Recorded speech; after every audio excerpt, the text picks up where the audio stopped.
קבלו 3 דברים שיגרמו לכם להיראות מבוגרים יותר. נאמבר 1, סיגריות. קרה לכם שהתעוררתם בבוקר, הסתכלתם במראה ואמרתם, אני נראית נהדר, שום דבר לא יכול לנצח אותי, אני בלתי מנוצח. אז כל מי שמכם שמעשן, תדעו, בגיל 40, כל הסיפור הזה נגמר.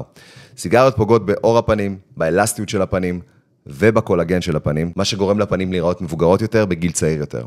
דבר שני, שיזוף. כל אלו מכם שאוהבים להשתזף, אם זה שמש, אם זה מכונת שיזוף, גם לזה יש מחיר. השמש פוגעת במלנין שבאור, ובכך גורמת לשלל בעיות. הדבר הכי נפוץ זה היפרפיגמנטציה. מה שקורה שבגיל מוקדם אתם יכולים לחוות מה שנקרא כתמי שמש. זה כתמים חומים ושחורים על הפנים, שעם הגיל רק הולכים ונהיים גרועים יותר. והדבר השלישי זה משהו שאני יורה לעצמי ברגל, זה בעצם overfeeling. מה זה אומר? יותר מדי חומצות בפנים. קרה לכם שראיתם מפורסם או מפורסמת, שבגיל צעיר פתאום הפנים נראות מבוגרות יותר. משום מה, כשאנחנו שמים יותר מדי חומצה בפנים, במיוחד בחלק העליון של הפנים, אנחנו מאבדים את כל הנוער שלנו. במקום להיראות צעירים, אנחנו נראים מבוגרים יותר.